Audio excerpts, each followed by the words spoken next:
How's everybody doing tonight?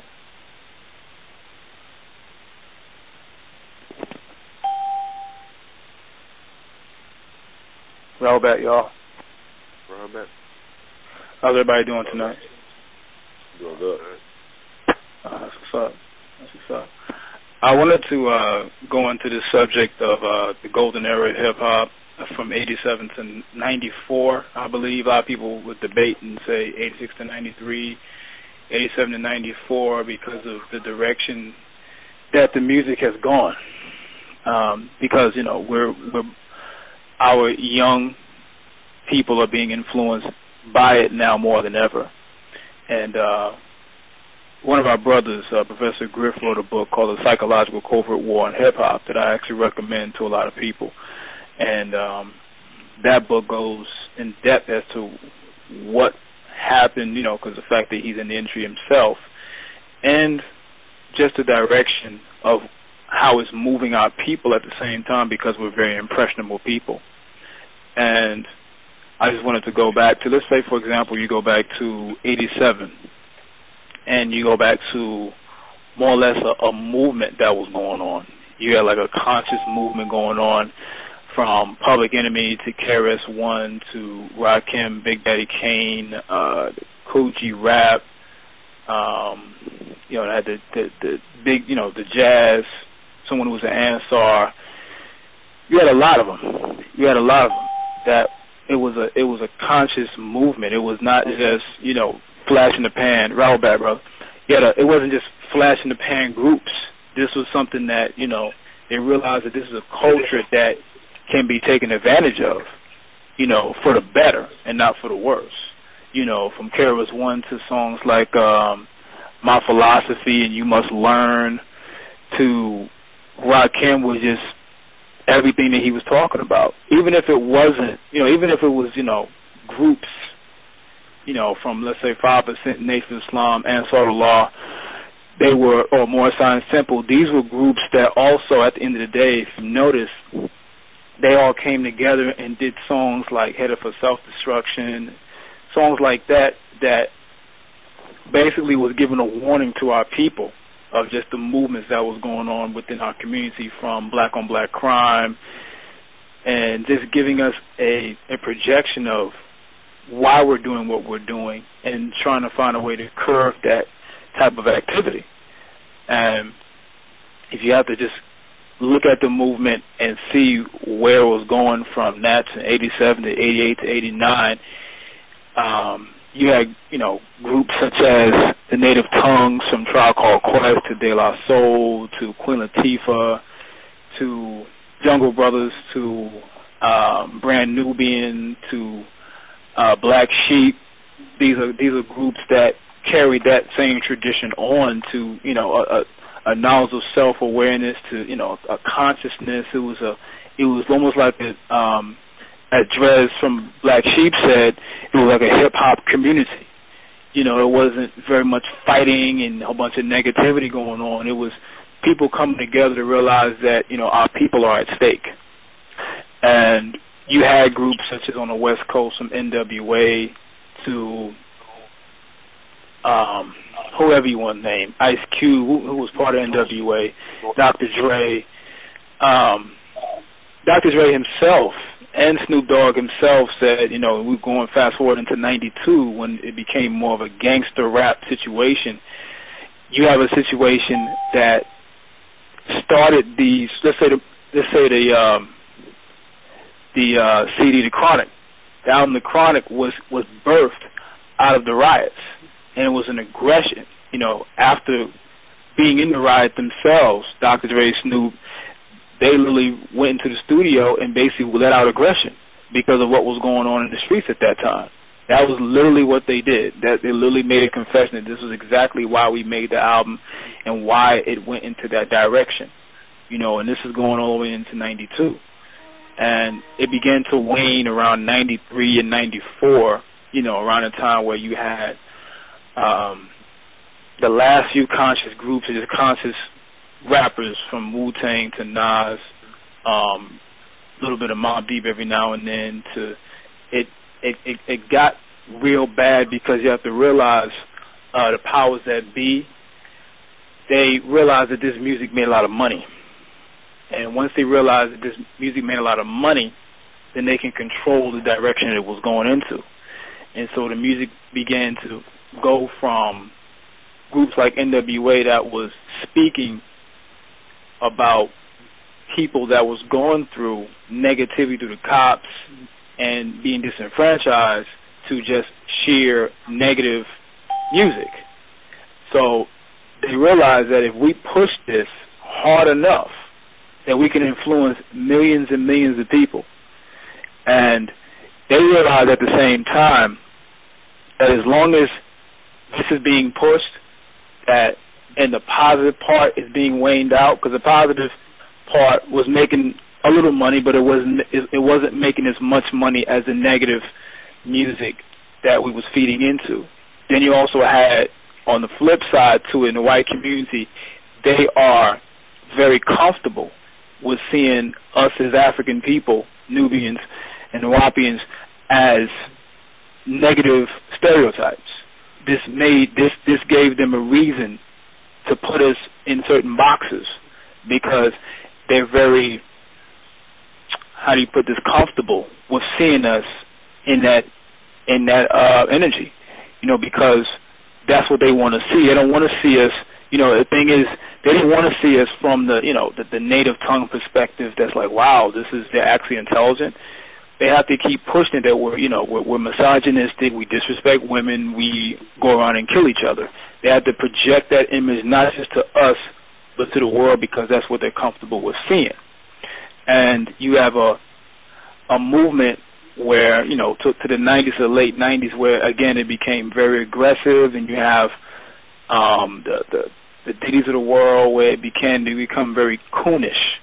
And, as we talked about before, where everything began to become a caricature of life, whereas art imitated life, but now it's like life is now imitating art, because speeding up into now, and this is one thing I realized, before I get into this, the very recent BET Hip Hop Awards, you had a situation dedicated to Chris Lighty. Chris Lighty had just committed suicide about a month ago, and all of his former artists came out and performed for him. And if you remember, Tribe Called Quest, I'm not sure if anybody's seen that actual show. Tribe Called Quest came out and did the song Award Tour, and the camera panned to the audience. And the audience had no idea. They didn't know the words. Very few of them knew the words, from what I can see. Very few of them knew the words. And this is a classic song. This is in that golden era of hip-hop. That's how you know the energy is totally different. But when 50 Cent came on and he played the song I Get Money, the whole crowd, they responded to that song. They knew the words verbatim. And that, a lot of people didn't catch that, but I caught that. I caught it too, brother. Yeah, oh, you did? I caught it too. I watched it too. Okay. Yeah. And I wanted to quote from a man named Black Dot that wrote a book called Hip Hop Decoded. And he said that right now they are taking the lowest essence of what the culture has to offer and giving it maximum exposure. And that's exactly what they're doing.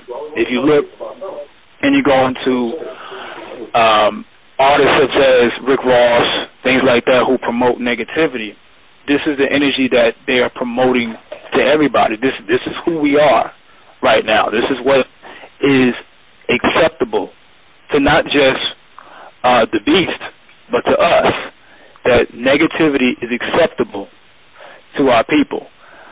When you, as a man or as a woman that's in the conscious movement and who is Nuwaupian, when you criticize it to those who are under the spell, they look at you as being negative because they fed into this.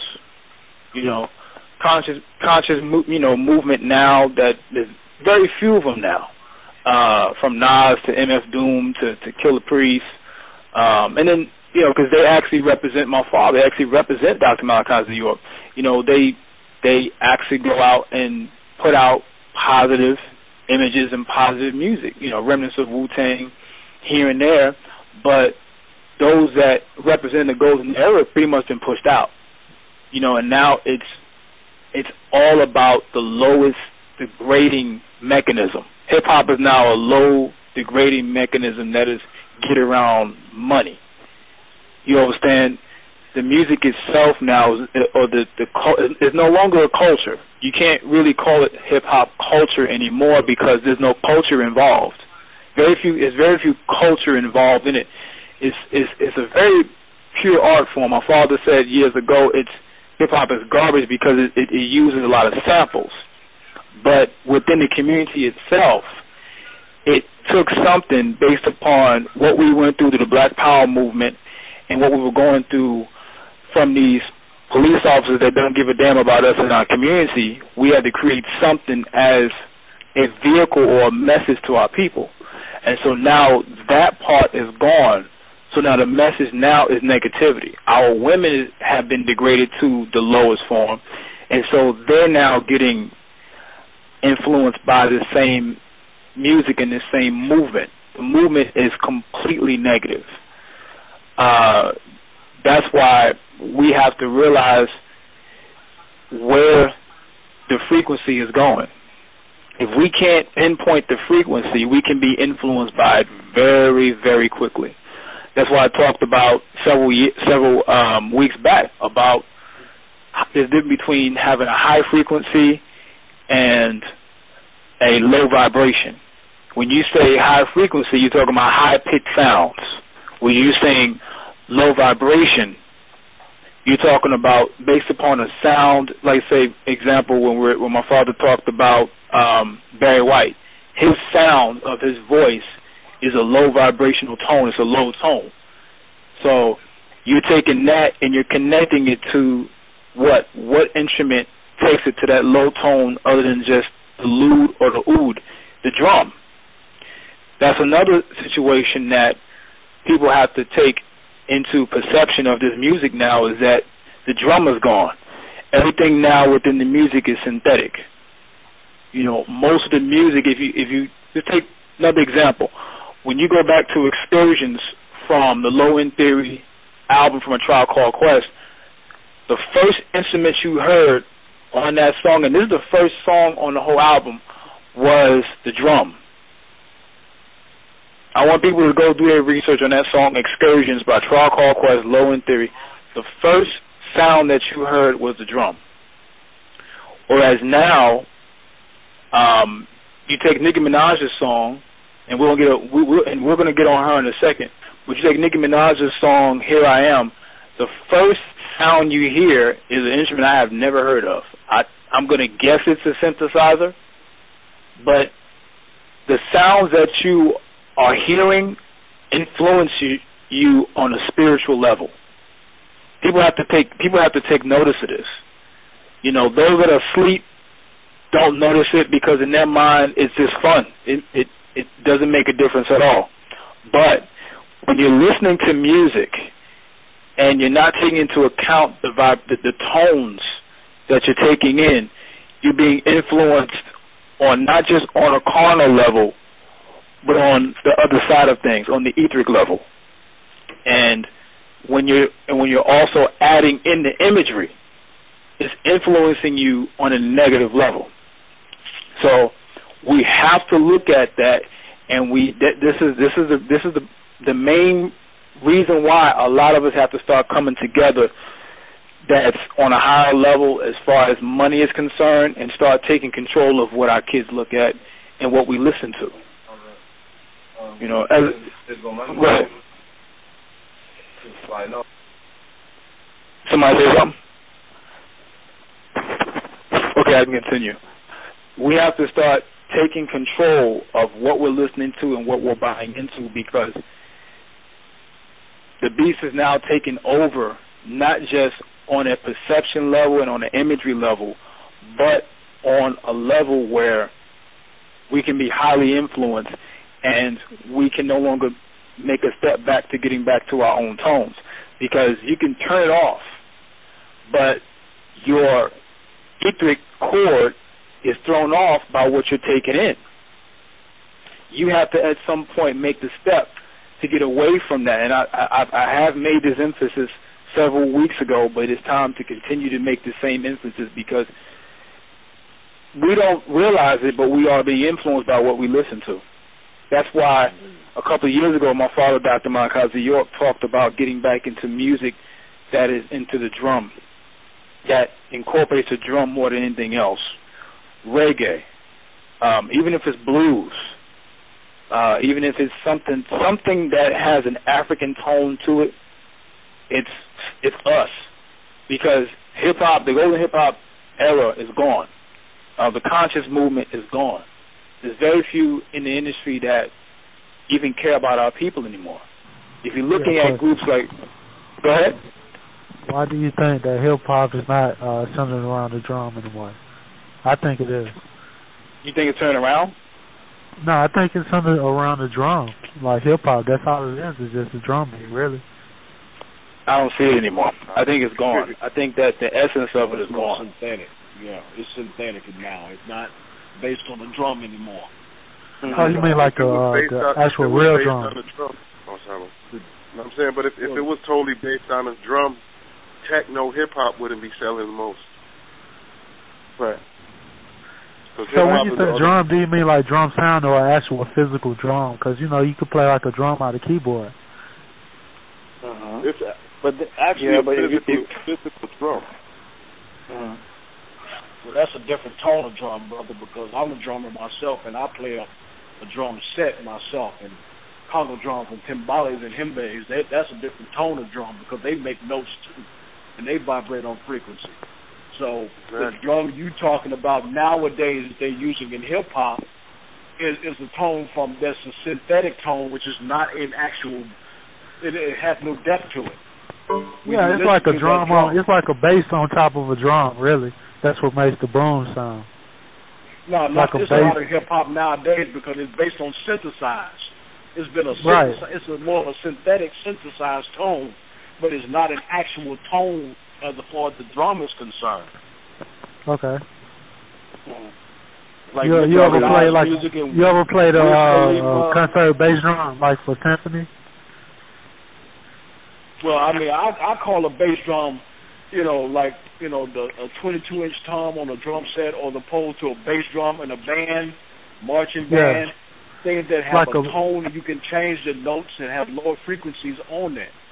That's the tone that we're missing. Like with the symphony, like the bass drum that you play with the symphony, like if you ever check out the Army band, they have the same type of reverb that's in hip hop, like from that bass drum. That's why I was saying that. Okay. No, I think that at the same time, I think the problem is that it's not the fact of the music, it's not the fact that the instrument that you're using for a drum sound, it's the fact that the purity of that drum itself is gone. Of using a pure drum. That's what I'm talking about. Because you can take a drum pattern, edit it, sample it, and use it. But just think about what you have to do to get that sound. You have to edit it, sample it, and use it instead of using the pure form, whereas the pure form is gone. That's what I'm talking about. Back to saying. Exactly. Right. That's the whole thing. Is that the ritual itself too? Sorry about that. No, go ahead. Authenticity is not there. Right, the authenticity is there, and also the commitment. Because remember, the drums was also part of rituals. Exactly. Mm-hmm. So you're taking when you're taking the pure form of that sound, the actual instrument itself away, you're taking the essence of what it was used for out. That's what I'm saying. Exactly. Whereas those that were coming in that was using that in a pure form knew why they were using it, because they realized music in the purest form was supposed to move you in a spiritual way, on a positive level. Whereas if I'm taking something and I'm creating it to a synthetic level, is no longer, the essence is no longer there. That's like microwave food. Right. It's the same thing. It's like making beans and rice. At one point you made beans and rice and you ate it. Now you can go somewhere and just pretty much pop it in the microwave, exchange the molecules, and there you have it. That's the same thing that music is creating. So most of us are eating that way now. And so you apply that same principle to what you're doing in the music industry, to no longer having a pure mechanism to something that's synthetic and created. So now you're... Go ahead. Synthetic sounds, some of them came from like space frequencies. Like if you tune into like the planet or whatever, it makes a certain sound when tuned on different when received by different frequencies. Like you might have a radio receiver, and you might get the radio frequencies from Earth. Like you wouldn't be able to remake that with like regular drums, so they use synthesizers and things like that to make those types of sounds, like from other planets too. So what do you say about that? I mean, if that's what you need to do, that's what you need to do. We're taking it to a music level as far as what's influencing our people. Yeah.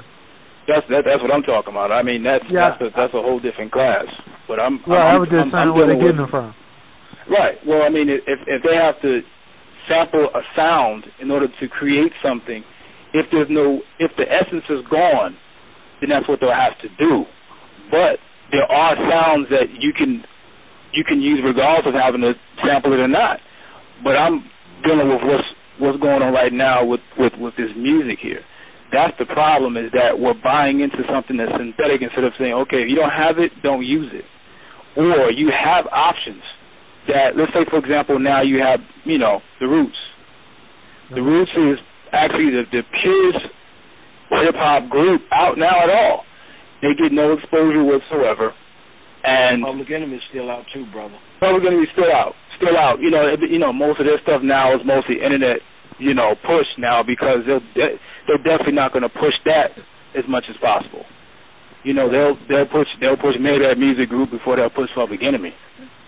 So that energy that they push on a revolutionary level, that's not being emphasized at all either.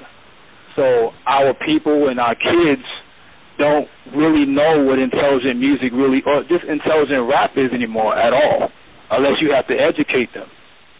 So we have to be aware of what's going on and what's being pushed. Most of us are not aware of it. The whole thing is that when you're talking about synthetic sounds, my father said we have to get away from things that have to be created in order to be emphasized or in order to be used.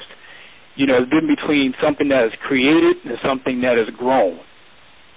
Most of the music that we're listening to is a created sound. If you listen to reggae, even though it is recorded, you're listening to pure instruments, whether it's a pure guitar, pure drum. You're not listening to something that you have to spend, 15, 20 minutes and create it. So your soul is no longer something that is on a positive level. It's being moved on a negative level because of things that are on a high-pitched level.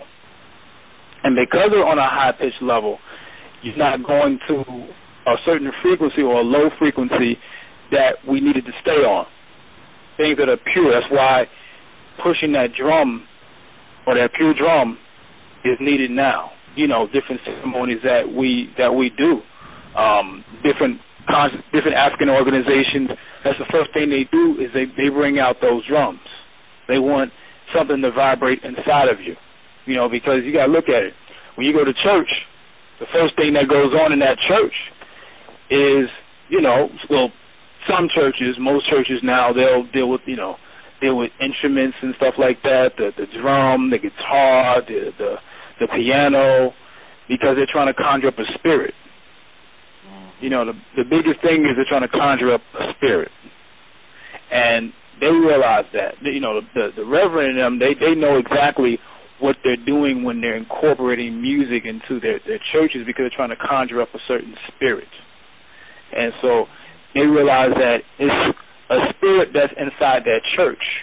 So they have to use that music as a way to conjure up that spirit. They say it's the spirit of God on a good level. But as my father said, that can be a demonic spirit that they have no idea that they're getting themselves into, because you have so many different genealogies. You have so many different people in the church. You have 30 generations in each individual. And somewhere along the line, some of those people may have, somewhere in their family, dove into something that was negative, that was demonic. Some of them may have dove into Ifa or Shango, you know, on any level. So, and you're combining so many spirits in the same house, and you're using instruments to bring out those spirits, and people automatically, out of ignorance, will interpret that on a positive level, which because they have no idea what's going on. They're just being told what to do, you know. And that's another problem within the black community is the ignorance in the choices that we make based upon our frequency.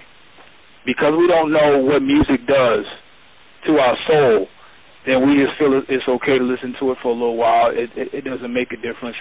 Sometimes it's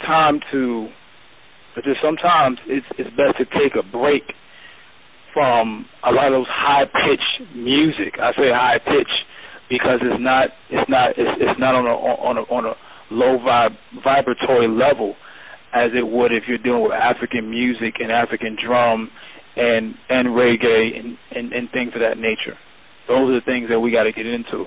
So when you're dealing with music right now in a hip-hop sense, is not something that I would prescribe to any young person at all anymore. Then you're looking at, I'm just giving examples, the clothes that we wear.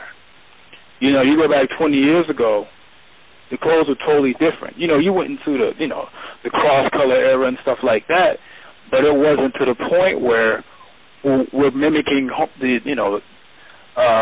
the homosexuality culture in prison. You know, now you're combining a subtle invitation to homosexuality where the pants is coming off your ass, then you wearing skinny jeans where mostly women wear those kind of clothes, and all that is now being pushed to our men. So, and this is, you know, pushed from Lil Wayne to 2 Chainz to Wiz Khalifa to all these, So all these are 3 examples. These are 3 examples because if you listen again, if you go and look at the show, I think the show is coming on again tomorrow, if I'm not mistaken. Just look at it. Just look at all the things that the clothes that we're wearing, all these things. You're looking at, example of, compare Rakim to another young rapper. You're seeing 2 different generations. 2 different generations, and you're seeing 2 different tones and 2 different essences at one time. But none of them are going into a direction that as deep as the ones as, let's say, a 2 Chainz and all these. This is a movement that is dangerous to our people. Music itself now is becoming very dangerous to our people. The message is gone on a positive level. We have to get it away from where it was once before. We got it. What it is now. We have to either, at least push those that are going on a positive level, or get away from it completely. And I would advise, a lot of us just get away from it completely because it's not doing anything for us anymore. Because it's more of, the good at this point, as we say, outweighs the bad on a really big level, and we have to get to a point where, again, we control what we see. We control what we see. We control what we listen to. But because the beast is controlling our images and controlling our sounds and controlling our frequencies now more than they ever have before, because of the generation of money. Because this music is no longer about talent, it's what sells. And sex sells. Drama sells. Violence sells. Homosexuality sells. They're going to push that more than anything else, regardless of what people may think. Anyone have any questions about what was said? Well, brother, there's a book, brother, Professor Griff got out. It's called The Psychological War of Hip Hop. Mm-hmm. And it stresses that.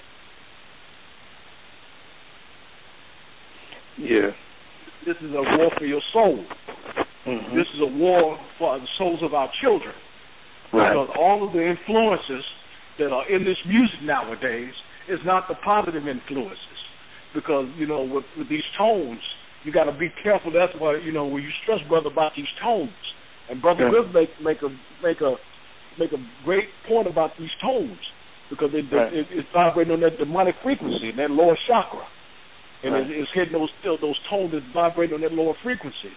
That's why you get the sex and all these songs about 999 and all these elementary kind of sayings, these nursery rhyme kind of music, because it vibrates on that negative frequency. Right. That's why I said we need to get back to the drum, get back to the old music, like you know, the sounds of the old, you know, Barry White or Anita Baker, or things that are more mellow, like Barry White and his tone and his voice, and get back to the drum. Get back to just hearing nature, just hearing the drum again. Right. You know, but that's a good book I recommend for brothers and sisters, called The Psychological Covert War on Hip Hop by Professor Griff. Yeah, I recommend that as well. And that was a good point you made about music to get into now. My father also recommended Sade. Reason why, because he was like, he said something several years ago in an update that a lot of people looked at her as if she was just, you know, being sad about bad relationships and whatnot. But a lot of her messages and her music was about, you know, ancestors and about a higher power. People didn't see it from that standpoint, though. That she was pushing a higher power. She was a very spiritual person. Even though she dabbed in drugs for a long period of her life, her tone and what she was talking about, it was very real. Meaning that, number one, she had a band. And number two, the things that she was saying was going into a high level. You know, going to a high level based on tone and based on message. You know, he also said, our kids, including myself, we have no soul. I had to regain, and I'm still doing it myself, regaining our souls, you know, by connecting ourselves to, you know, what was once R&B, because R&B, from my perspective, is extinct. You know, because if you just think about R&B artists now, you don't really see too many R&B artists really being pushed like that. You know, the only way an R&B artist can be pushed is if they're connected to a hip-hop artist on a negative level. You know, you go back to music from the 70s, 60s, some in the 80s, like you said, Anita Baker, Alexander O'Neal, Gap Band. Go back to music that you can, you know, when you was little, you know, when you was a little child, that you and your mom sat and listened to. You know, the generation before us had soul. They had soul because they listened to what? Soul music. And we lost that. You know, they went after our kids, they went after us. You know, I come from what we call the Generation X, where, again, we were supposed to be gone by 21 years old. So, in that sense, they were predicting in so many different ways that how they can influence our whole generation by killing us off based upon the essence of us. Whether it just be through drive-by, whether it just be through prison systems, all these things play a part, you know, because all this is an influence based upon the tones that we are being influenced by. You know, most of the time when you're going to the store and you run into our people that on a younger level and you look at what they're wearing, you look at and you act and you listen to how they're talking and how they're acting, it's an influence. You know, you can see two generations carry themselves two different ways. As I said before, Rakim, and you're taking, again, like a Lil Wayne. These are two different generations, both at the same time. But it's now favoring the Lil Wayne generation over the Rakim. That generation has faded out, and they know that, you know, we can take the Nicki Minaj of the world and we can make women start wearing lace front wigs and wearing colorful wigs, and, you know, people realize there was a picture of her coming on a stage a couple of years ago with a dildo strap on. You know, I mean, it's on stage. You know, and our kids see this. The teenagers see this. The young adults see this, and they, you know, after a while, you got to realize the more times you see an image in your mind, eventually you begin to emulate it, and the mind will think it's okay. The mind will no longer reject it as foolishness. Eventually they'll just begin to think that, okay, wow, this is how it's supposed to be. So you'll start to, the frequency that you're on will begin to be influenced by this music. Whereas you take another example of the conscious era, when Tribe Called Quest first came out, when they were around, they wore cultural type clothes. Whereas 2002 now, if a man came out at the BET Hip Hop Awards with conscious clothes on, he's going to be made fun of. Africa Bambaataa comes out and wears Nuwaupuan clothes every now and then to Hip Hop Awards, and they look at him like he's a weirdo.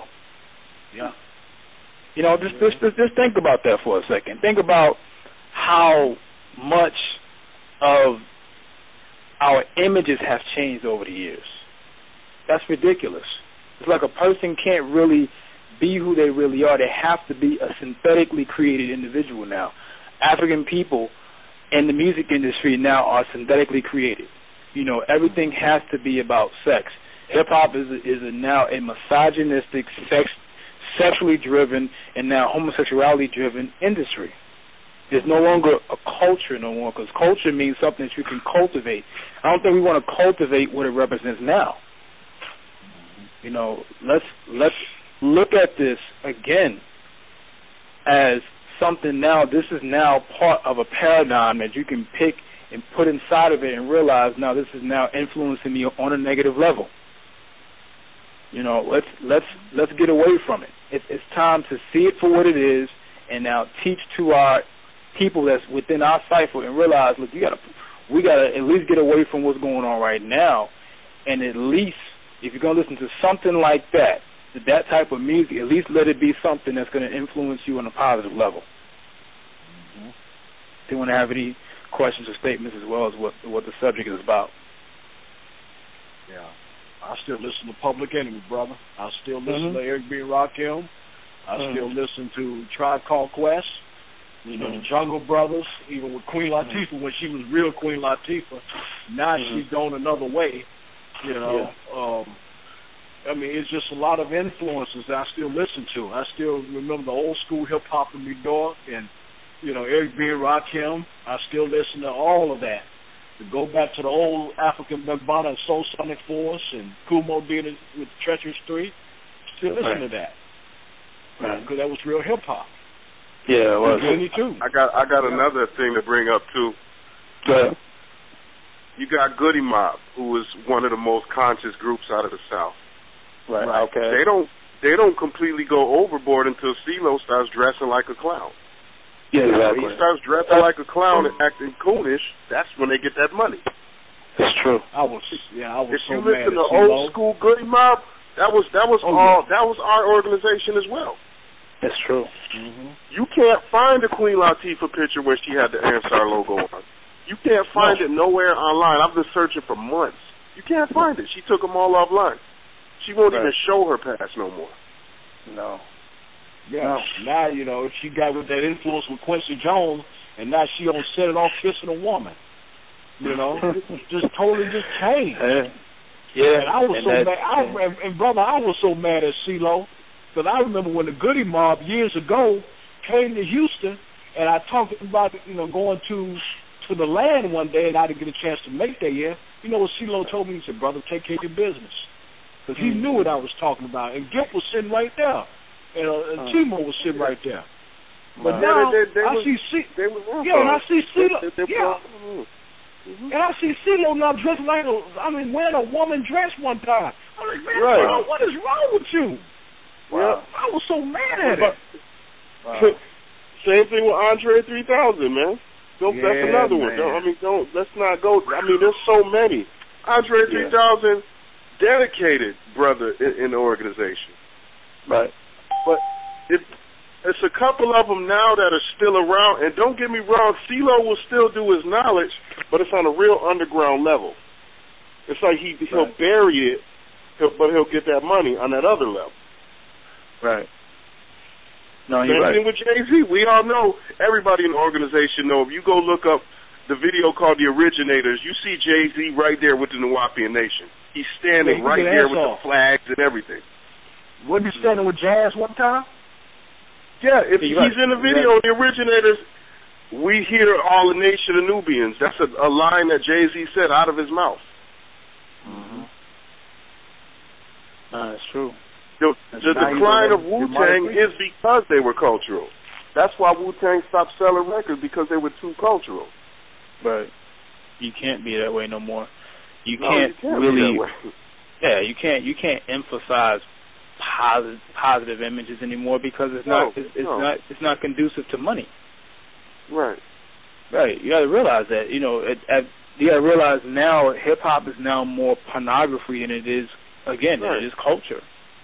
Right. You know, it's gay porn and regular and soft hard porn. Right. That's what it is. I mean, it's all of it at the same time. It's true. I mean, this is truth, man. I mean, people don't like these type of conversations and these type of classes, but it's the truth, man. We got to look at it for what it is. You know, again. Man, I'm seeing dudes at the age of 14, 13, 16. Let me tell you something, dude. This is this summer. I see some dudes, and they got the little young girls looking at them like they the shit. These dudes are sitting there. One dude has a half-cut belly shirt on, and it's like neon green with pink letters.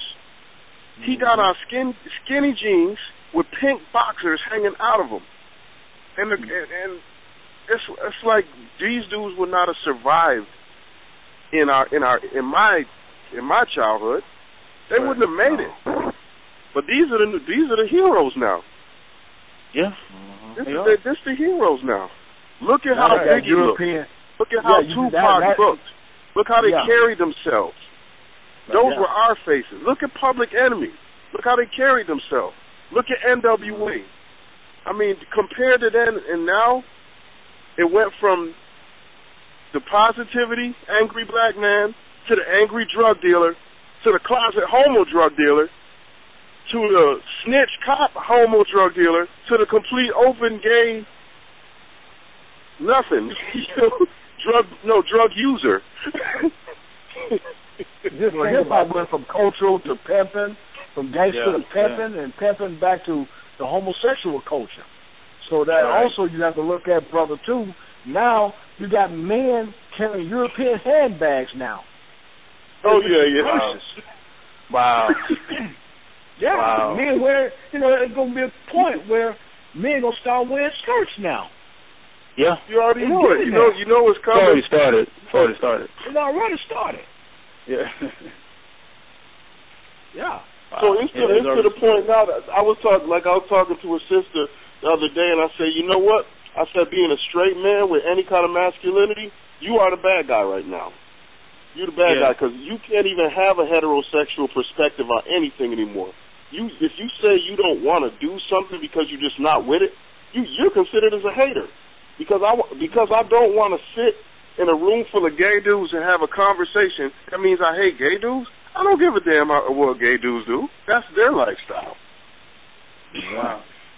I don't sit around hating anybody, because I understand and overstand who these people are, but I shouldn't be criticized for not wanting to deal with people who I don't have a vibe with.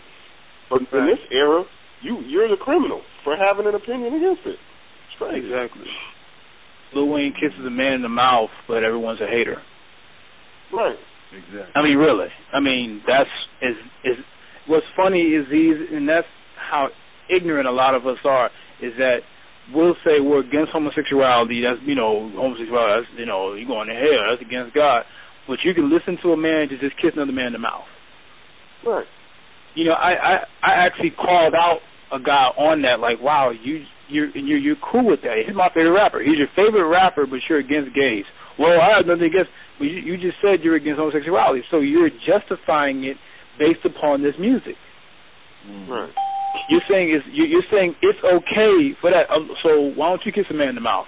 Well, exactly. So you're okay with are you okay with, let's say, for example, I asked him this question, are you okay with your kids looking at the same imagery? He had nothing to say. So if you're not okay with your kids looking at it, why would you look at it yourself? Right. Why would you allow yourself to be hit by that same frequency? Right. It's ridiculous. It's ridiculous how it's like, again, you take the lowest form and you push that more than anything else, and now we're just a group within hip hop that completely contradicts ourselves any chance we get, because we want to think that it's all fun and games, but it's not. It's not. It's not fun and games if it has something to do with your soul. You know, realize your soul and your kids. You know, if this is going to influence you, imagine what it's going to do to a child that's now being in front of the kids that much. I mean, that's a child that's in front of the TV that much. Because realize we don't raise our kids no more. The TV does. You know, the music does. The music videos do. And so if that's the way it's going to be, right? The reality shows.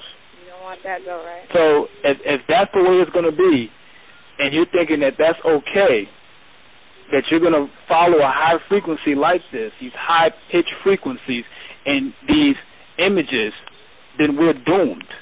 You know, it's. I think that, not to say that we're not going to start slowly waking up, because we are, but we have to get people to realize and understand that you got to get away from this, because your soul is now at stake. You know, realize that most of us, as my father said, we're gone as a people. You know, we want to follow things that we don't even understand. We want to say and do things that we have no idea why we're doing it. So now it's a subconscious effect on our souls. You know, and that is our biggest problem, is that we're being influenced on the subconscious level. That eventually, and it's funny, because the Boondocks made an episode about Riley, you know, wearing a dress and having a handbag, that he was influenced subconsciously.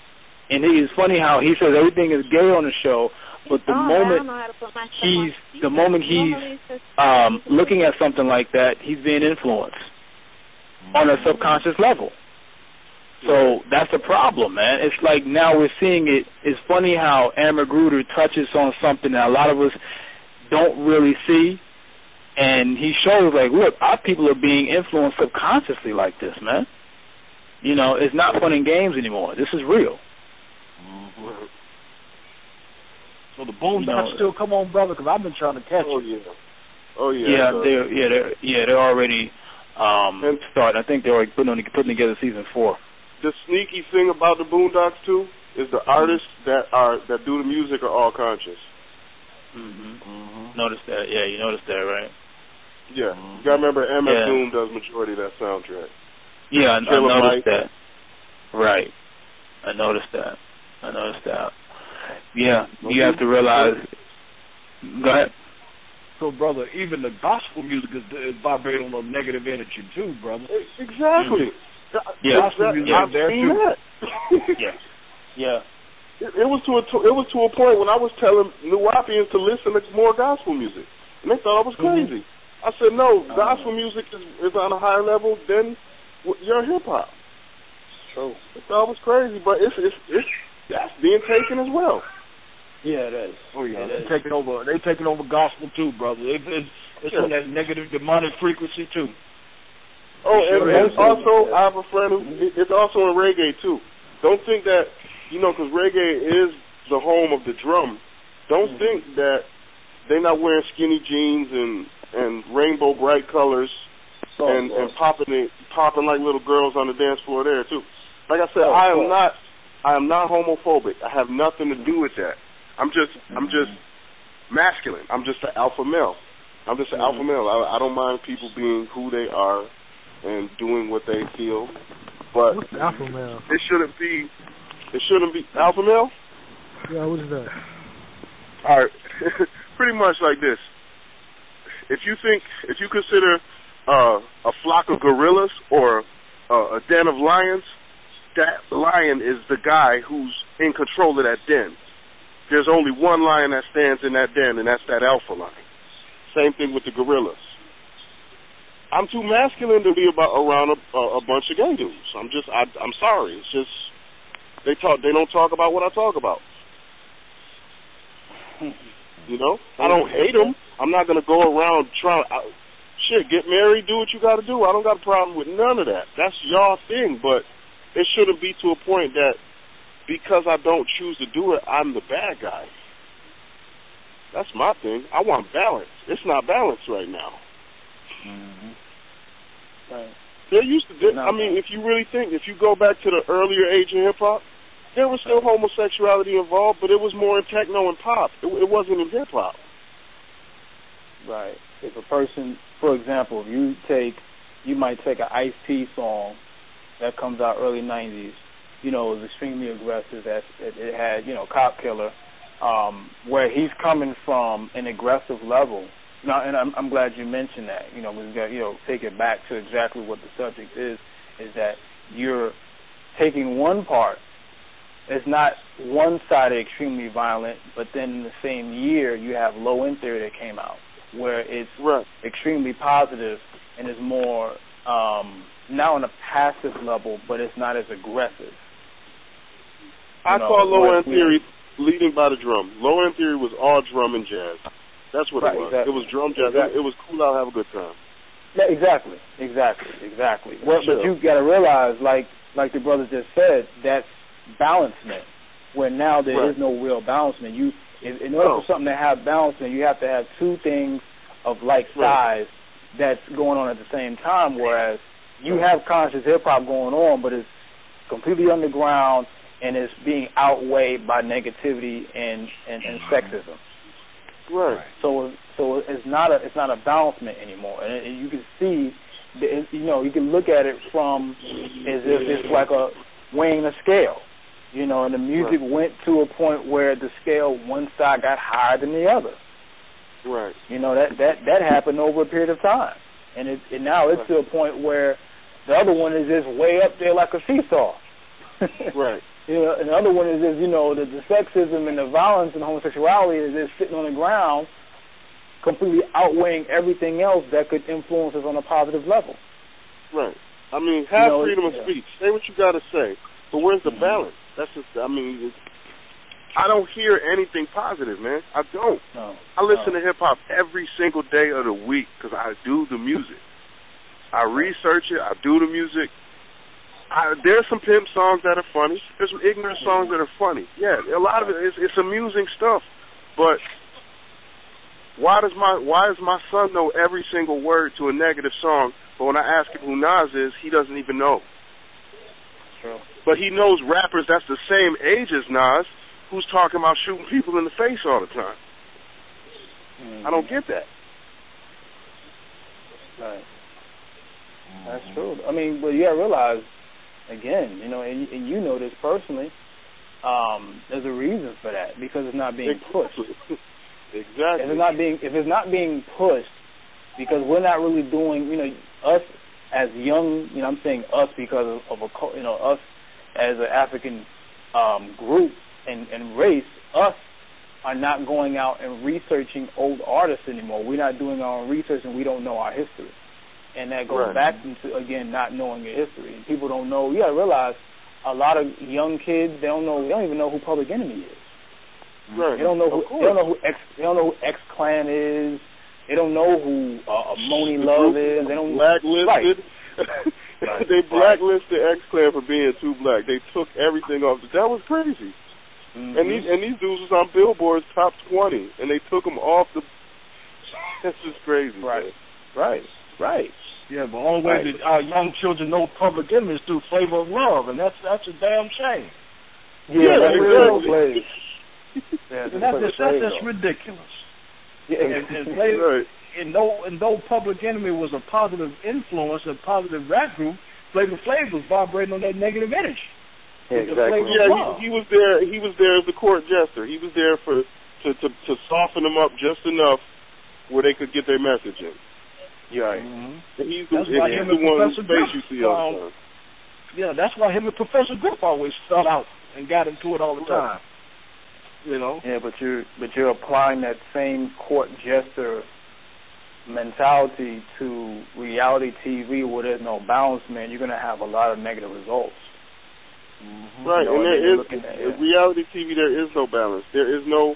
If there is, I want to ask somebody: is there one culturally positive show? I don't mean super pro black. I'm just saying, is there one conscious cultural reality show? Can anybody name one? The only thing that I can look at now, it's like looking at the T.I. show now, where right. T.I. show is not over the top. I will right. say that. Right. I can say that. But you also got to remember his ass is on house arrest too. Yeah, exactly. So, you know, and then you looking at as well in the show. You got a lot of hood rat crap going on in the show. Exactly. So there's not real, you know, because they tried to compare his show for some weird reason to the Cosby Show, and I'm like, there's no comparison, brother, at all. Oh, no, not even close. Not. Right. That was a joke. That was a joke. When I heard that and I saw that was a joke. I said, no, you're tripping. Oh yeah. Hey, what do you think about Reverend Ron's show? That's pretty positive. No, right? I think that was a great show. I really do. Honestly, I think a lot of people didn't like it. I didn't have nothing bad to really say about Reverend Ron's show. I really didn't. Yeah. I liked it. It wasn't much coonism. It was just really a simple kind of show, him and his life. Mm-hmm. But come on, man, Atlanta Love and Hip Hop. Come on, man, seriously. Any love and hip hop show. I mean, this Atlanta is a mecca. Atlanta is one of our cultural meccas of the South, and that's all you could find. Seriously. Yeah. Seriously, look at it. That's such a disrespect to Atlanta to me. Think Love and Hip Hop now have a spinoff, the Chrissy and Jones show, and that goes into another principle that they're pushing now, where black relationships are negative relationships. Right. You know, whereas they can't get it together. You know, you look at the Love and Hip Hop show, look at the Chrissy and Jim Jones show, they're constantly fighting. You know, it's you know, like for example, Love and Basketball. Not basketball, Love and Basketball. The Basketball Wives. All of these are images of black relationships failing. Mm-hmm. Right. And this is tying back into, again, because these are all connected to hip hop culture. They're pushing the image that, okay, as a black man or as a black woman, your counterpart, you can't get along with this counterpart, so you need to go and look for other than self and kind to have a positive result. Right. You know, so that's also something that they're trying to influence us with in that culture at the same time. It's like the only way for you to coexist with a black woman or a black man, it has to be some fighting going on. Right. That's ridiculous. You know, and we're being influenced by it because you can see it in our, you know, when you look at us in our relationship, you can see us being influenced by it. You know, we think you don't have to have drama in your relationship to coexist with your mate. And I'm seeing that so much, and that's getting ridiculous now. That is ridiculous. Yeah, it does portray a negative energy with Chrissy and Mrs. Jones. Chrissy and Mr. Jones, and with Jim Jones, and, you know, not knowing if he wanted to be with his mate or not, and, you know, the confusion and, you know, the arguing, the turmoil. They vibrate on that negative energy. You know, Love and Hip Hop with Basketball and Basketball Wives, and Love and Hip Hop Atlanta with Stevie J messing around with two women and getting one pregnant and telling one to have an abortion. And, I mean, it's just a whole plethora of confusion. That's why it's such a disrespect to Atlanta, man. It just is, dude. Yeah, it's a complete disrespect. Yeah, and women, showing their bodies, and that's what Elijah Muhammad said about women, blonding their hair and ironing their hair, and trying to look like the European woman. So something that's not of our African essence, and we're buying into it now. Mm-hmm. That's true. It's truth, man. You know, people don't like to agree with what we're saying, but this needs to be said. You know, because we're being, everything is all fun and games. Realize, like he said, Professor Griff talked about nursery rhymes. Everything now is, you know, when he pointed out my neck and my back, you know, it's a catchphrase. You know, it's like something that's easy to remember and it's very dumb, but it's a catchphrase for sex. You know, and this is again a movement, a conscious movement, but a negative conscious movement. You know, as he said, it's a covert situation. It's subconscious. You know, you don't see yourself being influenced by it. Whereas 20 years ago to be exact, you were being influenced by something that was more on a positive level. So if you were going to dive into that music, you were going to dive into something that cultivated our culture, where you can walk around and you can see yourself, something that, you know, whether it was Tupac or whether it was Q-Tip, it was someone that whether they were on a left level of revolutionary, or they was on an African and black consciousness. You had something that you could say, you know what, either one of them, I'm cool with you as a child being influenced by that.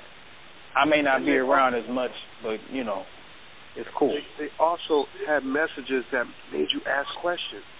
Like, it was more, there was more things that made you want to see what that is, what are they into that make them feel the way they feel. Now you know what people are into to make them feel they feel. It's X pills. People are into X pills, cocaine, and because that's what they're saying that they're into. So drugs. They tell you every liquor on the shelf and every new drug that hit the street. I haven't heard one book being mentioned. Just haven't. No. Yeah, brother. Just like you went back to my neck, my back. What about Soulja Boy Super Soak that hole? Yeah. I mean, they're just utterly ridiculous. And what's another one? The Nicki Minaj and her stupidity. It's just sending mixed messages. She want to be a man and a woman at the same time, trying to be, you know.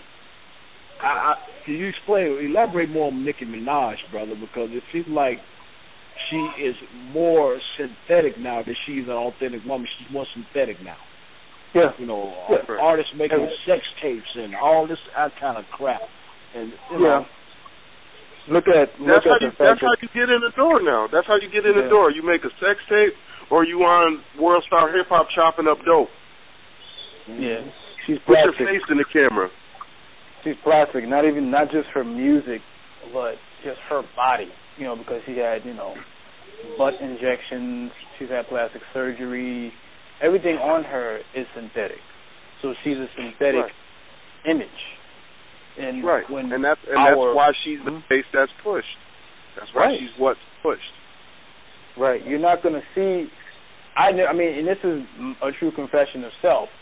I never heard of Esperanza Spalding until she won the Grammy. Exactly. And you know what?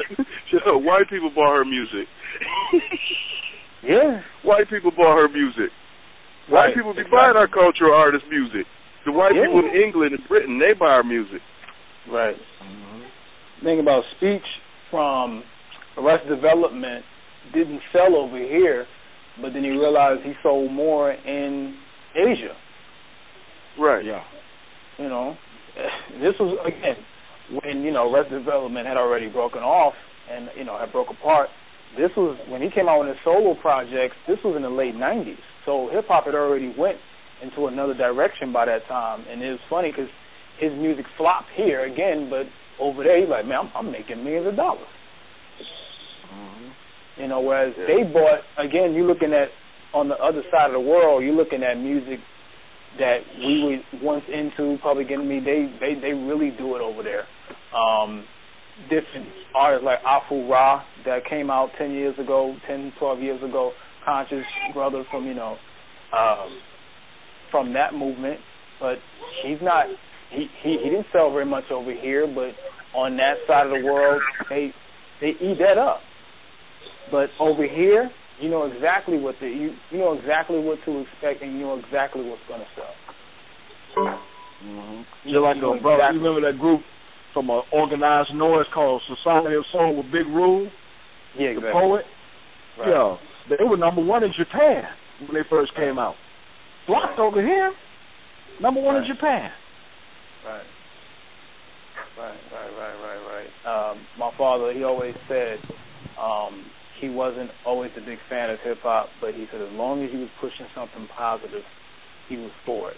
You know, our groups like Science of Life, you rarely hear anything else about them. Realize Killer Priest and Science of Life, their music only sells on the internet. Again, with Public Enemy as well, on the internet. Certain artists, they know if I put this music in the stores or on iTunes, or I know they're not going to blacks are not going to make a conscious effort to buy it, because they're not. They'll go, yeah. Go ahead. Hey, what was the name of that group that he came out with? It was like this underground group when y'all was on the land. It was like two people, and they were like the first ones he put out. Are you talking about Trinity? No, way before them. It was way before them. They used to talk about like ancient BPM. Might be talking about BPM. No. I'm not sure. I'm not sure. It was two guys, man. They music was pretty fire, and it was like the first ones to come out. Mhm. Yeah. The only ones that I remember after that was my brother Blackjack. That's the only ones I remember. The two ones I remember were Trinity, and that was it. They might have had some other ones. I think it may have been another group. I can't remember the name of the group, but I remember it was a group that he pushed. This was in a lot of Nuwaupuan bookstores. But right. I don't remember the name of them though. I don't remember the name of them. Yeah, they was like his first rap group, like 98, 99 or so. Yeah, I remember he came out with Pure Energy around 2000. Nah, way before then. Yeah. Oh, I don't know that. Yeah, I don't know. Okay. Yeah. Next week we're gonna have a class. Again, this is gonna be a repeat class called the Circle of Time. I did that class several months ago, and I wanted to do it again because I wanted to cover more information, and want to go into that one. I'm about to go into the affirmation now. I'm never alone. All right. Abdul Ashatat Wabazuna Mapuragun Shapapa at Anuki Dahopa Asha Shapapa at Wu Kalo Habar Kalon Dahune Anuki Kasam on Shapapa at Wu Papa at Kalon Kasam on Shurni Anuki Wahu Ama Papa at Wu Papa at Kalon Wahu Amani Nukador Najo Ama Kasam on Shapapa at